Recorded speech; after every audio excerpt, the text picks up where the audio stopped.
Alright everybody, now we're going to try to make some patterns with our robot. To start, let's talk about loops. So I'm going to go and create a new sketch for Arduino. I'm going to save it as loops.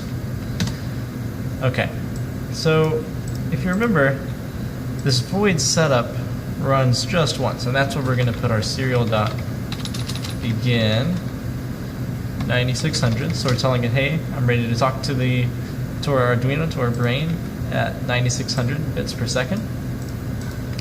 So in this loop right here, if I typed, plug in my computer. So if you typed serial.println hello and upload that to your robot,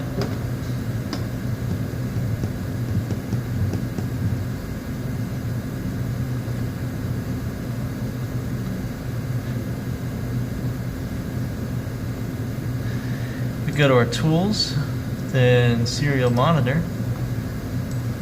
We can see it saying hello a ton of times. It's just going to keep doing that forever and ever. So that's a loop that's running over and over again. And it turns out that's not the only kind of loop that we can use. There's actually a kind of loop that we can use everywhere, and we can control how many times it runs. So this loop is called a for loop, F-O-R. So for loop looks like this. So it starts with for. I'm going to say int I is equal to 0, semicolon, I less than 10, I plus plus. And this is confusing for a little bit, but then we'll get into it. So then we do a open curly bracket and then another curly bracket. So similar to this loop, this for loop is what it's called, is going to run whatever is inside this bracket and this bracket. And the number of times it's going to run it is 10. So why is that? Well, we made an integer. So remember, an integer is like a number. I can say int j is equal to 10. I can say int l is equal to 20, 120, whatever you want to make it. So it's creating a new one. This one's called I. And then it's saying that as long as I is less than 10, so the number that I is. So initially, I is equal to 0. 0 is less than 10. It's going to keep looping. And then at the end of every single loop, it's going to add 1 to I. That's what I plus plus. In fact, we're just going to say I equals I plus 1 right here. That'll make things simpler. So every time this loops, I is going to go, so it's 0 initially. It says, hey, I am less than 10. It's going to run whatever is in here, and then it's going to add 1. So to show you that, we're going to say serial.println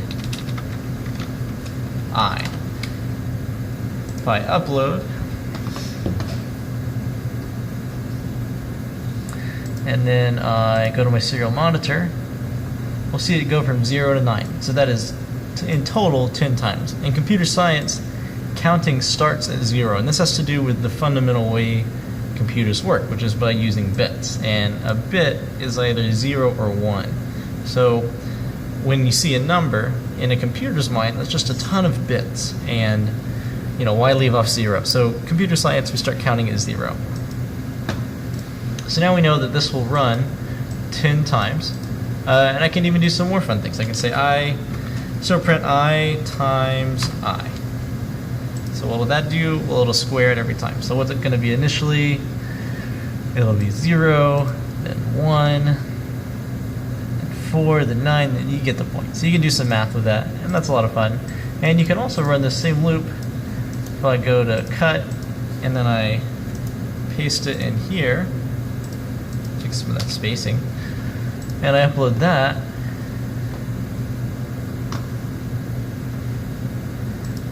What it will do is make that same count. So if I turn off auto scroll right here, you'll see that it's not actually continually growing and squaring. I is resetting at 0 once it gets to 81, once it gets to 9. So why could that be? Well, simply put, every time that this loop, the big loop, is running continuously, every time it gets to here, it makes a new I. And I becomes 0. And then every time it exits the for loop, which means I becomes equal to 10, the computer basically forgets that I ever existed. So if I tried to say I plus 3 right here, I would get an error. And that's because it's not declared in that scope. And that just means that, hey, In these big curly braces, I don't recognize that, but in these, it does. So that aside, knowing a little bit about loops, let's see if we can apply this to when we wanted to make shapes. So the last video we left off making the square like this, and even though the numbers aren't right, we made that square.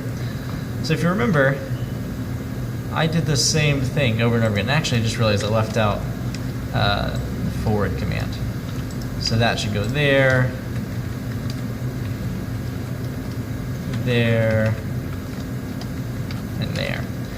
But it's just the same command again. So what if we had a loop that we could control how many times it goes that could do this for us? And fun fact, we do. So let's remember how we type this. It goes, I'm going to do it in the setup so it only runs once so you can see it. It goes for, all caps, int I, and it doesn't have to be I, it could be int cantaloupe, it could be int j, it's up to you. It's a variable like we remember, but it's very common to see the letter I. Why is that? I have no idea. It's just kind of something people do. So we could say int I equals 0, and it doesn't have to be 0. We could say I equals 10, I equals 23, but we can't say I equals pig, because pig's not an int. Anyways, I digress. I equals 0, we do a semicolon. We're going to say I is less than 4. So that means that it's going to run 4 times total. And I'm going to say I is equal to I plus 1, so it's adding every time. Now I need to put my bracket, and when I hit enter in Arduino, it'll automatically make that second bracket for us, which is really nice. And I just want to take this code and put it back there. So I'm going to right click it, I'm going to click cut, and I'm going to right click here, and I'm going to click paste. And then I'm going to just tab over on that, and you can go ahead and delete everything down here. So take a minute and go ahead and do this and run that. And what you should see is that the robot will make a square and then be facing right. And you can play around with other shapes that you can make, right? Like a square doesn't have to be just 4 sides. Well, a square does have to be 4 sides. You can make other shapes like a hexagon, and that would just be 6 sides. And then you can change these values to make that work. So that's how you would use loops to do different patterns. If you want to do very specific paths, so like I'll open up Paint.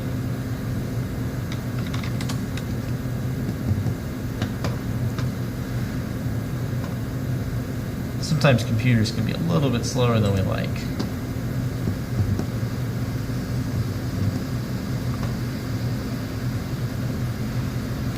So here we have our paint. If I wanted to make my robot go a certain path, let's say I wanted it to go straight, then I wanted it to go right, then I wanted it to go straight again. Alright, let's think about how we would do this. Ignore all my little side strokes. So if we look at this, I'm going to move it to the side, and I'll move this so we can see it. The first thing that we want to do is go straight, right? Like let's imagine that the robot starts, oops, that's not what I wanted. The robot starts right here and it ends right here, right? So start, I misspelled start. Engineers don't always know how to spell that well. A little known secret. And then we've got finish over here. Alright, so the first thing we want to do is we want to go straight. So let's just go ahead and type that. Let's say robot.forward. Let's go at 50% speed. Let's take it a little slow. And then I want to tell it how long to go straight for. So let's say delay 1,000, which is 1 second. Let's go say 1,250. So that would be 1.25 seconds. You might not really notice a difference, but the robot really does. So that gets us, if my little brush is the robot, if I'm Mr. Robot here, I can't really draw, but pretend that's a robot. Oh, it's a really bad robot. Pretend I didn't do that. So we're going to start right here, and with that command, that forward, I just went forward for 1.25 seconds. So let's just assume that we got these numbers right. We probably didn't. You'll have to test it. Now we want to turn right to go to the other side. So I'm going to say robot.right. And let's go really slow so we make sure that we get the turn right. And then I'm going to say delay 500. So now in theory, our robot is just gone. turned right, so now it's facing that way. What do we need to do next? Well, we need to go straight. So we're going to say robot.forward. Let's go 75. We want to just gun it over to the next part. We'll say robot.delay. Oh, sorry, my bad. We'll say delay. Let's just do 500 because we're going, or 1000 because we're going a little bit faster this time. So now we just scurried on over here, but we're facing that direction. So we want to turn left. So we'll say robot.left. Let's go 50 because we want to go fast, and we'll say delay 500, just a random number. So now we're facing that way, and we want to go straight to the end. So we'll just go straight. We'll say robot.forward. And we'll call it 100 all the way. And we'll say delay 750 milliseconds. So that would be the same as 0.75 seconds. All right. So run that, give it a try, play with the numbers, and do that for other shapes too, right? Like it doesn't have to look like this. In theory, our shape could have been like a weird little zigzag path that comes all around, and all it is just playing with these numbers. On real robots, like, oh, not real, so on big industrial robots, the ones that you'll see on like Amazon and different factories, they're not using time right here, they're actually using sensor feedback. So in the next video, we are going to talk about how to get sensor feedback so that in case your timing is off, things are okay, because when you're dealing with hardware, like robots, nothing is ever going to be perfect. One motor is always going to turn just a little bit faster or be a little bit more efficient, or one wheel is just going to have a little bit more friction. So you really don't want to rely on time for much more than just getting started. As you move forward, you want to start using sensor feedback. So anyways, that's what we'll do in the next video. Go ahead and try this and make the other shapes that are in the shape challenge. Best of luck.